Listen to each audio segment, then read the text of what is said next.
Live from New Delhi, you're watching DD India Live, India's voice to the world. I am Deepika Mehto, and coming up in the next 30 minutes.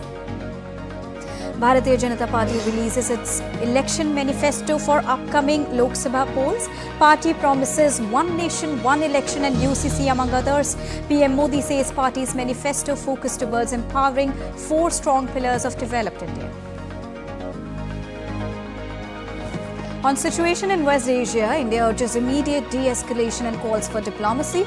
World leaders denounce Iran's strikes on Israel. UN chief condemns serious escalation by Iran.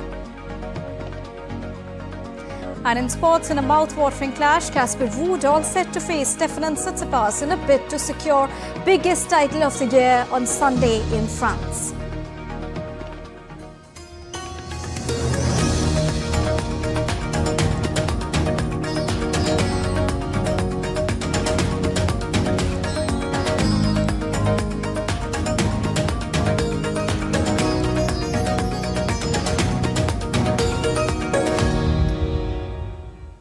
And now it's time to begin the show with the latest on the world's largest democratic elections in India.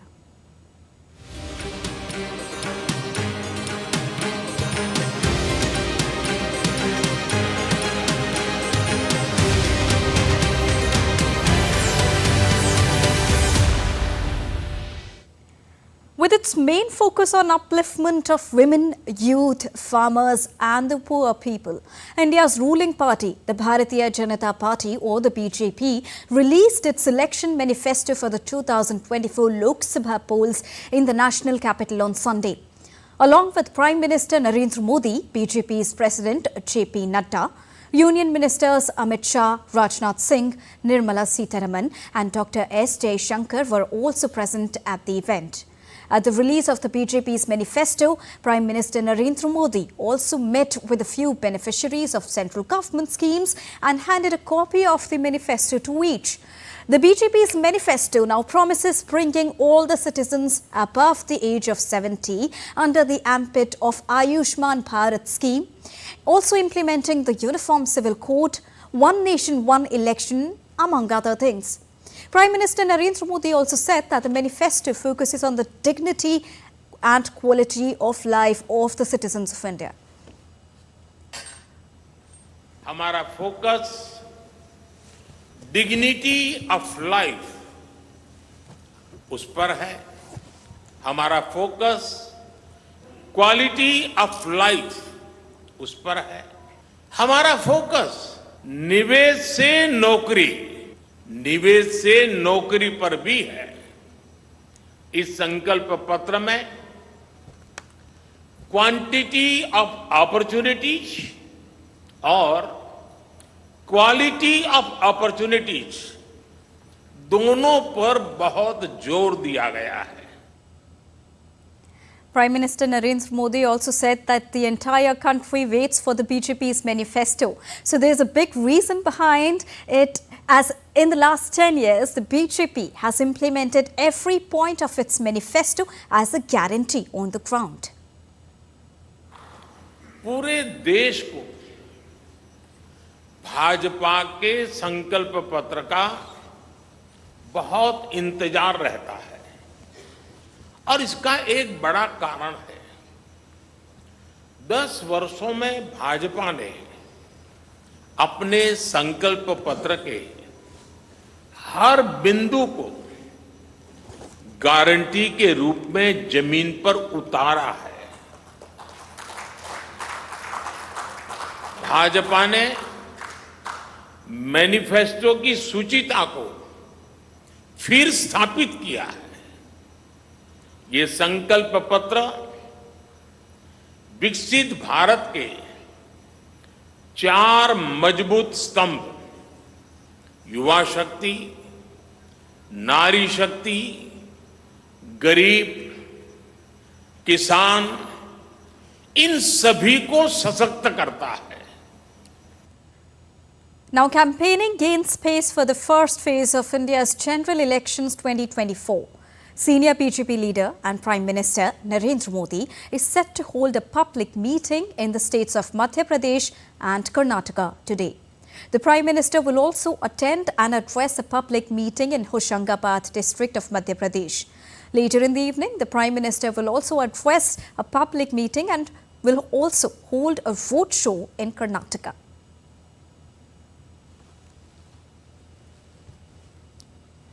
At the Great Indian Elections, we bring to you a range of unique and innovative election stories from all over India. In Meghalaya's capital, Shillong, DD India correspondent Akshay Dongre spoke with the three-term member of the parliament from Shillong, Vincent Pala, as the MP now holds public and pocket meetings in evening to ensure the participation of all working people in the election process. So with the aim to woo every single voter from the constituency. We're right now in Shillong, the capital of Meghalaya, and with us we have the Member of Parliament. In fact, he has been Member of Parliament for the past 3 terms, Mr. Vincent Pala. Sir, how is the campaign process going on? How unique do you find campaigning in Meghalaya as compared to other states? What is the unique factor here? The unique in Meghalaya is in other states, whenever you go for a campaign, there'll be a huge crowd. But I've been contesting for the last 3 terms. In Meghalaya, people, they don't come for campaign much. Number one, is a small state. Number 2 is people are always busy on their own. And here people used to sleep early. Right. So if you have an evening meeting, normally you will not get the crowd. But what we do, we used to go during the market day and we go to a marketplace, we have a meeting. What do you think are the key issues here that the people face? Number one, be it Meghalaya, be it in other states, the issue always people talks always with development. I think as an MP for the last 15 years, I have done definitely quite a lot in terms of infrastructure, in road constructions and other things. But at the same time, more than development, I think people here need peace and harmony. And the people here are very sensitive about their culture. Right. And people here are very sensitive about their jobs and their freedom.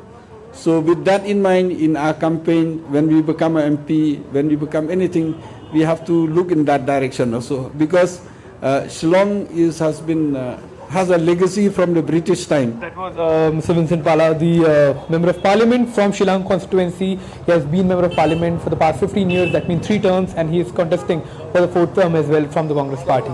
With camera person Sharma, Akshay Dongre, DD India. So with the Lok Sabha elections just around the corner, Uttarakhand is bustling with political fervour and anticipation as well. Now the state, which is known for its stunning landscapes and rich cultural heritage, is now at the forefront of democratic action as well. However, what sets this election apart is the palpable excitement among the first-time voters. So youngsters are eager to participate in the democratic process and are taking centre stage, ensuring their voices are being heard and their choices are being counted as well. Here's an exclusive report by Siddharth. Take a look. It's Lok Sabha polls 2024 and largest festival of democracy here in the country. I'm here in the capital of Uttarakhand, which is Dehradun, where people will go to polls on April 19. Everyone is very excited to go to the polling booths.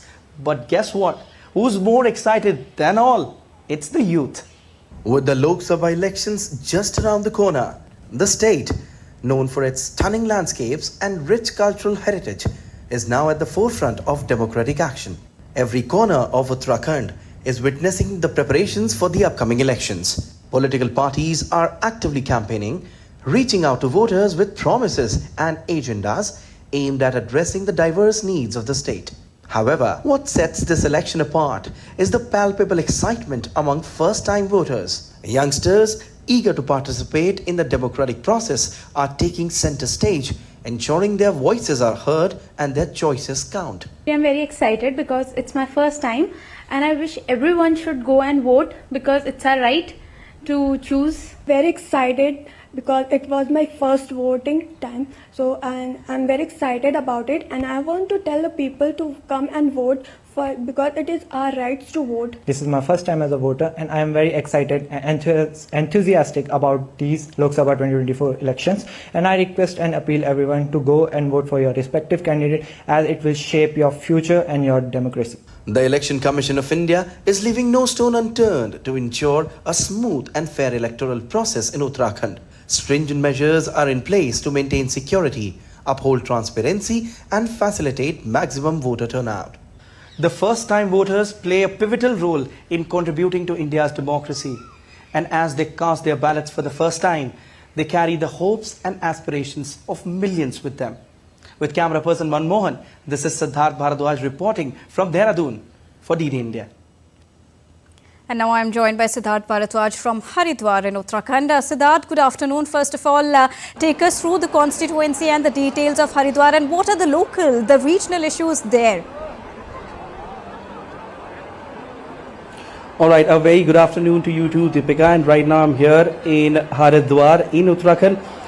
This constituency is one of 5 constituencies we have in the state. And moreover, this is one of the main constituencies here in the state, covering parts of Dehradun and Haridwar as well. If I talk about the Haridwar constituency, then this particular area, this particular region has a major stronghold of 2 political parties, which is the BJP and the Congress. And from the BJP, Trivendra Singh Rawat is contesting, and from the Congress, Virendra Rawat is contesting. So this is how the election is functioning here. This is how everything is functioning here in the region. People are very excited to go to the polls. They have now become very much aware. In fact, they are very much excited that they will be voting. Additionally, with the engagements of first-time voters and some other communities is what making these elections more interesting here in this particular region. Also today, Uttar Pradesh Chief Minister Yogi Adityanath is also coming to Roorkee in Nehru Stadium, to campaign, to address the gathering, and people are very much excited. The security arrangements are very much strengthened here. The routes are diverted because such sort of a political leader, when coming to this region, you expect this sort of security. But as all in all, if I could say, the youth. Everyone is very excited to go to polls, which will take place on April 19 in single phase, Deepika.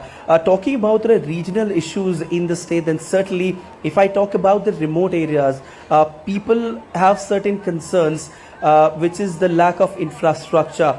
That remains a primary concerns of the people, especially in the hilly areas, and also basic amenities like electricity, roads and transportation, which is further causing problem to these people. And they expect that this time around in these elections, they'll get certain relief from all these problems, because this is what they are voting for. And now the voters have become more aware, courtesy the election, the awareness programs by the government, which is making them aware, and also courtesy social media, which is making the voters aware that whom to vote. They are also getting details about the candidates who are there. They are also getting details about where the polling booths are. So all in all, it's a very excited atmosphere here in the region, and people are very excited to vote. Indeed, on April Siddharth, 19th. there is extensive campaigning when we talk about making the voters aware by the ECI and by the political parties also. But what exactly is being done to drive the young voters? We saw your exclusive report also on how the youth is excited of Uttarakhand.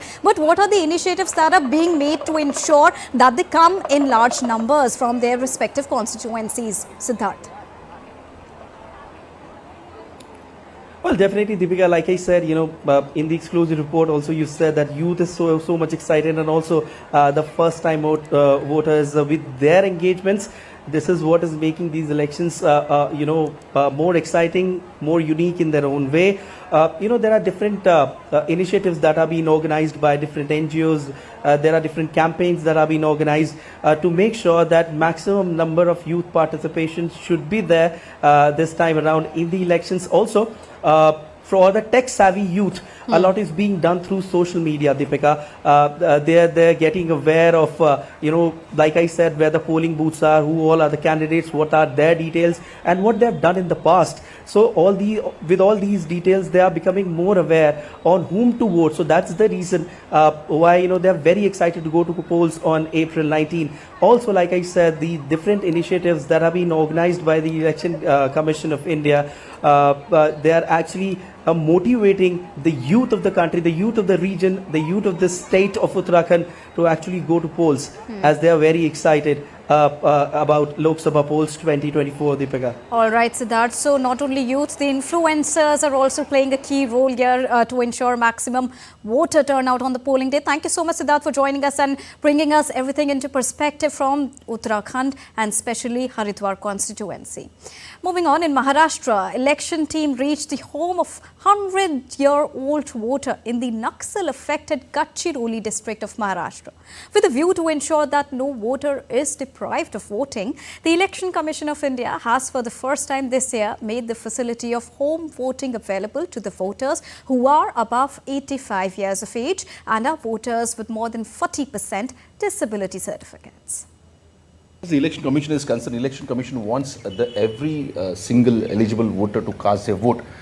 Become quite difficult for you also here in Gadchiroli, because to reach out those voters this time around, Election Commission said that you have to go to their houses. Some of the houses at a very remote places. Well, doing a planning for polling station and deployment for polling station could be easy task, but going directly to the voters, and especially in such a sensitive areas, tell us about your experience about it. It is quite challenging, but we have taken up the task. This time Election Commission asked to get the home voting done for all the voters who are more than 85 years to facilitate them, and for a single voter to help him cast his fundamental right of voting. So for one voter, yesterday also and tomorrow also, we are deploying a more than a platoon level strength. Around 50 people are going to facilitate the voting of one single voter who is in some remotest part of Gadchiroli, and all our Jawans are more than eager to facilitate that, and it is being done in a very peaceful manner, and a lot of logistics pumping and we have done for all the remotest area to enable that single voter who is a senior citizen, 85 years old, to facilitate him in casting the vote. Absolutely. Thank you for sharing those details with us. We may say that it's quite a difficult task, but obviously how made difficult it is, it doesn't matter. And that's the reason it's a beauty of democracy here, where they deploy all the government officials also and the security forces working together to get those eligible voters to cast their vote, no matter where it is. Shri Shila for DD India, Gadchiroli. It's now time to take a short break here on DD India Live, but still to come on the other side. G7 leaders all set to discuss Iranian attack in Sunday on video call. Indian wrestlers shine at United World Wrestling's international events, secures big victory.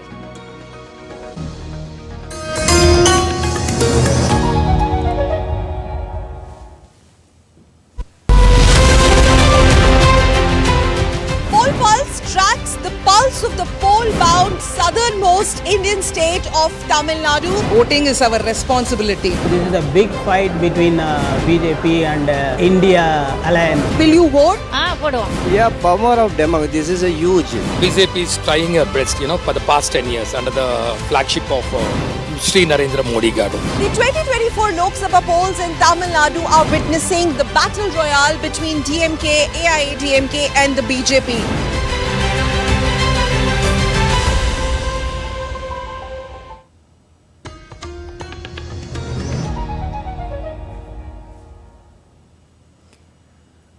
Welcome back after that short break. You're watching DD India Live with me, Deepika. Moving on, Somalian pirates finally released hijacked Bangladeshi cargo ship MV Abdullah along with its entire crew of 23 sailors on early morning of Sunday. KCRM Group of Bangladesh, who owns the ship, made the announcement early Sunday. The ship was captured at a gunpoint on the 12th of March.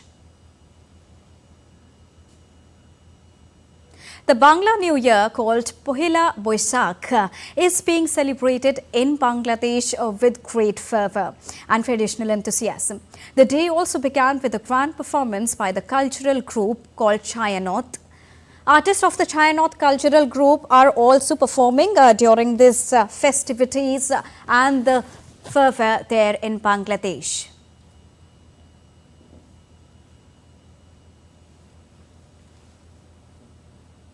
Iran launched a swarm of explosive drones and fired missiles at Israel late on Saturday in its first ever direct attack on Israeli territory, risking a major escalation as the United States pledged ironclad backing for Israel.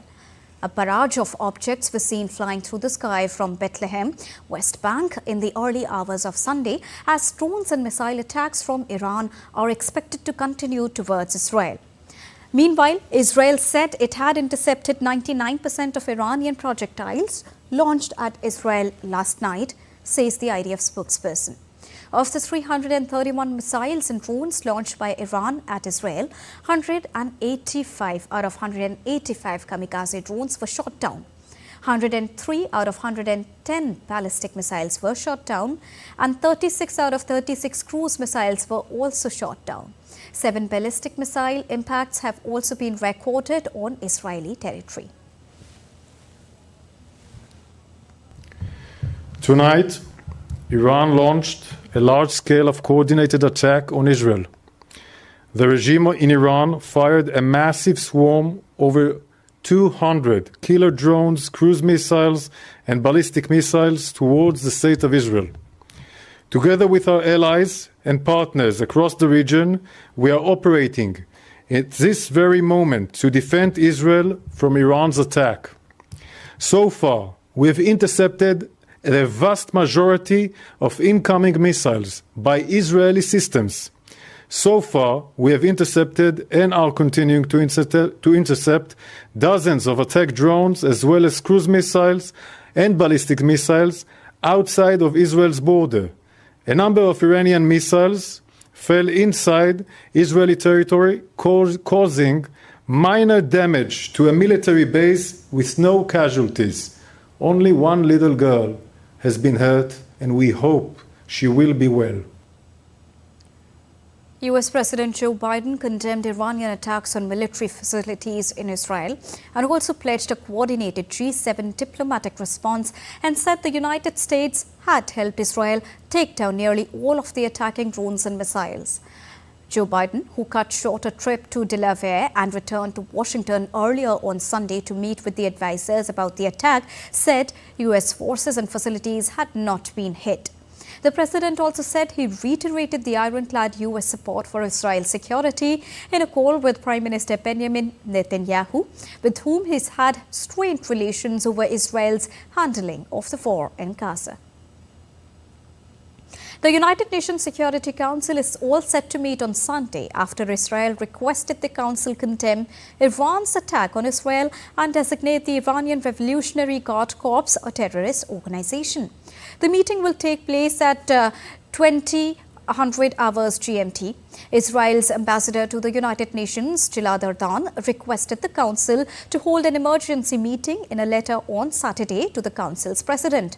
Now, Iran launched a swarm of explosive drones and fired missiles at Israel late on Saturday in its first ever direct attack on Israeli territory, risking a major escalation. Meanwhile, India's Ministry of External Affairs reacted to the tensions that have prevailed after Israeli defense authorities confirmed several drones and missiles launched at it on late Saturday. The Ministry of External Affairs on Sunday stated that the hostilities between Israel and Iran threaten the peace and security in the region. Hence, it calls for immediate de-escalation, exercise of restraint, stepping back from violence. India has urged both the countries to return to the path of democracy. The Ministry of External Affairs has also said it is closely monitoring the evolving situation, adding its embassies in the region are in close touch with the Indian community there. You're watching DD India Live, and now it's time to get you all the latest from the world of sports. India's Radhika clinched a silver medal in women's 68 kg, while Shivani Pawar won a bronze medal in women's 50 kg weight category at the Asian Wrestling Championships on Saturday. Radhika lost the final by technical superiority to two-time world champion Nonoka Ozaki of Japan. However, she also confirmed the second silver medal for India. Radhika made it to the final after two dominating victories in the earlier round. She pinned the home favourite Gulnura Tashtanbekova in the semis to book a place in the finals. Meanwhile, Shivani Pawar upset the two-time world silver medalist of Mongolia in a very close bronze medal bout. She was trailing for the major portion of the match but bounced back with a two-pointer turnover in the final 5 seconds to clinch the medal. In shooting, reigning Asian Games champion Palak and Sayam kept the Indian shooting squad on the course for a 20th Paris Games quota place as they stormed into the final at ISSF Final Olympic Qualifying Tournament in Brazil on Saturday. Palak shot a score of 578 in the first qualification relay. Meanwhile, Sayam shot an identical score in the second round to take the 6th and 7th qualification spots. This has given India a boost in their endeavour to grab one of the two available quota places. India's third entrant, Surbhi Rao, also shot 578 but missed out on making the top 8 on lesser hits in the inner 10 ring. The finals will be held on Sunday now. In tennis, two-times champion Stefanos Tsitsipas will take on Norwegian Casper Ruud in the finals of Monte Carlo Masters on Sunday. Early on Saturday, Tsitsipas stunned second seed Jannik Sinner by 6-4, 3-6 and 6-4 to advance to the final round. The 25-year-old Greek, who won the title in 2021 and 22, kept his cool after a near-flawless display in the opening set to stop Sinner from producing a stunning comeback. Meanwhile, Casper Ruud stunned top seed Novak Djokovic by 6-4, 1-6 and 6-4 in a thrilling semi-final clash. Norwegian Casper Ruud had lost to Djokovic in all 5 of their previous matches. However, 5 unforced errors from Djokovic allowed him to go 3-0 up in the decider and calmly closed towards the victory. In cricket, Kolkata Knight Riders will look forward to get back to winning ways as they face Lucknow Super Giants on Sunday in 28th match of the Indian Premier League at Eden Gardens in Kolkata. Shreyas Iyer-led side is having a phenomenal season so far with 3 victories in 4 matches and are currently at number 2 position on the points table. Meanwhile, Lucknow Super Giants are currently at the 4th spot in the IPL standings with 3 victories in 5 matches. The KL Rahul-led side lost their last match to Delhi Capitals by 6 wickets. Lucknow will now be looking forward to revive themselves to winning ways against Kolkata on Sunday. Later in the day, Mumbai Indians will take on arch rivals Chennai Super Kings at the Wankhede Stadium in Mumbai. After losing 3 consecutive matches in the initial matches of the season, Mumbai have made a comeback by winning 2 matches, one after the other. Meanwhile, Chennai Super Kings, ranked 3rd in the points table, have won 3 out of 5 matches. Chennai will try to improve its position with a victory in today's match. On the other hand, Mumbai Indians, who are coming after winning the last 2 matches, will take the field today with the intention of scoring a hat-trick. That's all for this edition of TD India Live, but let us know your thoughts on the news of the day. You can connect with us on Facebook, X, formerly known as Twitter, and Instagram. We will be back with more news as it breaks here on TD India. I am Deepika Mehto, and from all of us here in New Delhi, thank you so much for watching TD India Live. Namaskar.